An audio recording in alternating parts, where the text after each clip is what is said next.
Good afternoon, my dear students.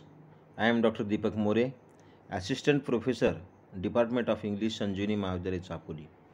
Today we are going to study about the remaining part of essay section, that is on the rule of the road, written by A.G. Gardner. Then we can discuss text of our of our essay, that is on the rule of the road, composed by A.G. Gardner. The remaining part of on the rule of the road is discussed. In the third para of the essay, the writer suggests us that liberty is not a personal affair only but a social contract. It is an accommodation of interests in matters which do not touch anybody else's liberty. Of course, I may be as free as I like. If I choose to go down the strand in a dressing gown with long hair and bare feet, who shall say me nay? You have liberty to laugh at me, but I have liberty to be different to you. And if I have a fancy for dyeing my hair or waxing my mustache, which heaven forbid, or wearing a tall hat, a frock coat, and sandals, or going to bed late, or getting up early, I shall follow my fancy and ask no man's permission. I shall not inquire of you whether I may eat mustard with my mutton. I may like mustard with my mutton, and you will not ask me whether you may be a Protestant or a Catholic, whether you may marry the dark lady or the fair lady, whether you may prefer Ella Wheeler Wilcox to Wordsworth or Champion to Shandguff. In all these and a thousand other details, you and I please ourselves and ask no one's leave. We have a whole kingdom in which we rule alone, can do what we choose, be wise or ridiculous, harsh or easy, conventional or odd. But directly we step out of that kingdom, our personal liberty of action becomes qualified by other people's liberty. I might like to practice on the trombone from midnight till 3 in the morning. If I went on to the top of Helvellyn to do it, I could please myself, but if I do it in my bedroom, my family will object. And if I do it out in the streets, the neighbors will remind me that my liberty to blow the trombone must not interfere with their liberty to sleep in quiet. There are a lot of people in the world, and I have to accommodate my liberty to their liberties. In this para of the extract, the writer suggests us that Gardner says that liberty is an accommodation of interests. It is not a personal affair only, but a social contract. We are free in matters which do not touch anybody else's liberty. These are personal matters in which anyone wants to dyeing his or her hair or wants to hearing a tall hat, and in that case other people have a liberty to look at the person who is wearing funny clothes, and they have a liberty to laugh at him.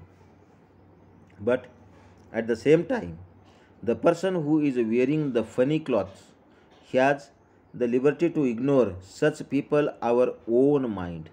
These are matters like how we would prefer to cook food at our home, what religion to follow, or the subjects like marriage, etc. In all these matters, we have liberty to behave according to our own wish. This is the kingdom of our liberty in which we rule independently. But if we disturb to others, we have to step out of this kingdom.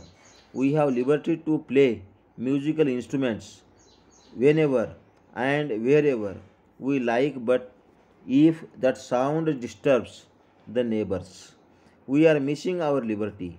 Our liberty must not interfere with the liberty of others.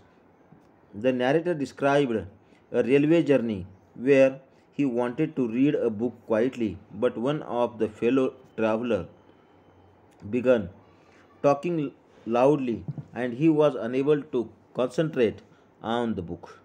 He could not ask the other person to speak in a low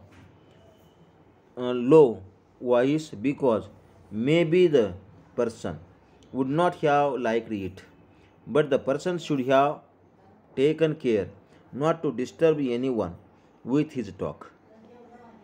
This person had not the social sense. Gardner wants to demonstrate that prior social conduct is based on reasonable consideration for the rights or feelings of others. Generally, it is said that women are less civilized than men.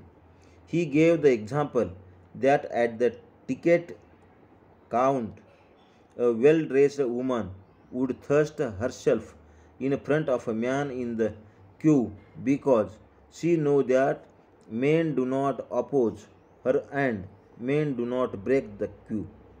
A man is better trained in social behavior. He gives another example that on the road, some motorists deliberately use the loud horn for bullying others. This is like the bullying of a small nation of Belgium by a big nation Germany. No one has any right to bully others motorists on the road. It is not a civilized way. It is an improper behavior like harassment of smaller nations by a big nation like Prussia. Means in this context, the writer tells us that in Marathi, लेखक आपल्याला त्याच्या एका railway प्रवासादरम्यानचा एक प्रसंग वर्णन करतात. त्या प्रवासादरम्यान लेखकाला एक पुस्तक वाचायचे असते.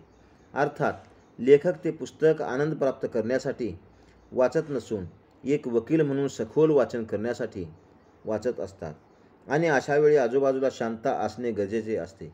परंतु अचानक तिथे दोन व्यक्ती रेल्वेमध्ये शिरल्या आणि ते दोघेही मोठमोठ्याने गप्पा मारू लागले आणि लेखकाला पुस्तक वाचण्यावर लक्ष केंद्रित करणं अशक्य होऊ लागले. त्यांना त्या दोघांना हळू आवाजात बोला असं सांगताही येत नव्हते, कारण कदाचित त्यांना ते आवडलेही नसते. परंतु त्या लोकांनीही आपल्या बोलण्यामुळे इतरांना त्रास होणार नाही याची काळजी घ्यायला हवी होती. अशा लोकांना सामाजिक तारतम्य नसते. गार्डनर प्रतिपादन करू इच्छितात की योग्य सामाजिक वर्तणूक ही इतरांच्या अधिकार किंवा भावनेच्या वाजवी योग्यतेवर आधारित असते.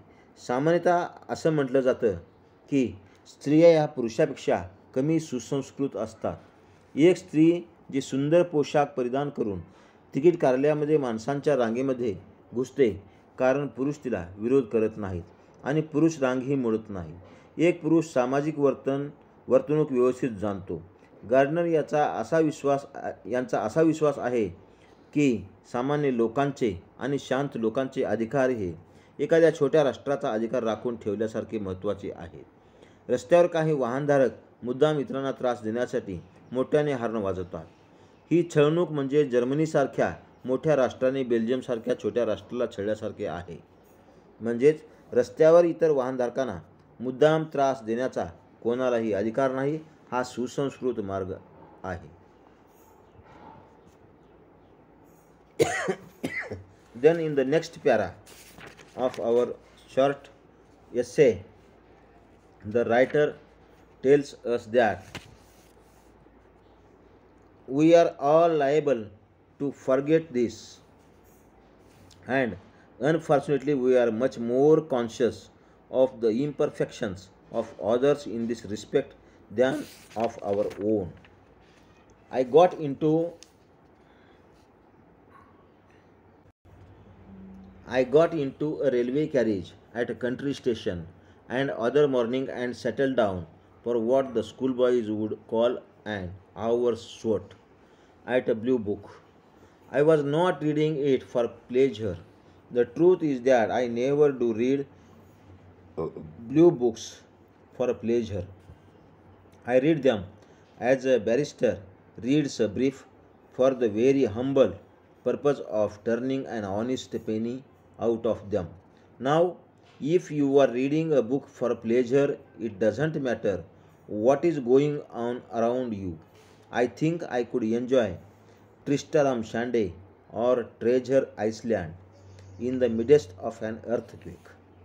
But when you are reading a thing as a task, you need a reasonable quiet, and that is what I didn't get for at the next station. In came a couple of men, one of whom talked to his friend for the rest of the journey in a loud and pompous voice. He was one of those people who remind one of the story of home talk, who meeting a person of immense swagger in the street stopped him and said, "Excuse me, sir, but are you someone in particular?" This gentleman was someone in particular. As I rested with clauses and sections, his voice rose like a gale, and his family history, the deeds of his sons in the war, and his criticisms of the generals and the politicians submerged my poor attempts to having on to my job. I shut up the blue book, looked out of the window, and listened wearily while the voice thundered on with themes like these. Now the French ought to have done the mistake the Germans made, if only Asquith had. You know the sort of stuff I had heard if all before on so often. It was like a barrel organ groaning out some banal song of long ago. In this para, the writer suggests us that or addresses that the narrator gives the example of blue book also. Then at that time, the narrator gives the example of William Hazlitt, a great writer, said that a person who wants to learn the musical instrument like trombone has a right to learn it at his own home, but he should try to create minimum disturbance. He should practice the trombone in his attic and should keep the window closed. Similarly, if one would like to play the gramophone at the house, the president should keep the volume low so as not to disturb the neighbors. Must be the peace of others is like going to their gardens without permission and pluck out the flowers beds. In this para, the writer suggests us that in Marathi, रस्त्यावर Ethan वा Prussia sorry प्रुशियासारख्या मोठ्या राष्ट्राने एखाद्या छोट्या राष्ट्राची चुकीच्या पद्धतीने छळणूक केल्यासारखे होय. एखादी व्यक्ती दुपारी मोठ्याने संगीत लावून आजूबाजूच्या लोकांना त्रास देत असेल तर ती सुसंस्कृत वर्तणूक नव्हे. विल्यम हॅझलिट एक महान लेखक असे म्हणतात की एखाद्या व्यक्तीला ट्रोम्बोन सारखे संगीतवाद्य वाजवायला शिकवायचे आहे तर त्याला त्याच्या स्वतःच्या घरी ते शिकण्याचा पूर्ण अधिकार आहे. परंतु त्याने कमीत कमी गोंधळ किंवा कमीत कमी आवाज निर्माण होईल, कमीत कमी आवाज इतरांना ऐकू जाईल याची दक्षता घेतली पाहिजे. त्याने ट्रोम्बोन हे वाद्य वाजवण्याचा सराव त्याच्या घरात खिडक्या बंद ठेवून केला पाहिजे. त्याचप्रमाणे जर एखाद्याला त्याच्या घरात संगीत ऐकायचे असेल तर त्याने शेजाऱ्यांना त्रास न होऊ देता हळू आवाजात ऐकले पाहिजे. दुसऱ्यांच्या शांततेचा भंग करणे म्हणजे एखाद्याच्या बागेत विनापरवानगी जाऊन झाडाची फुले तोडून फेकण्यासारखे होय. In the remaining part, we shall continue in the next period. Thank you very much.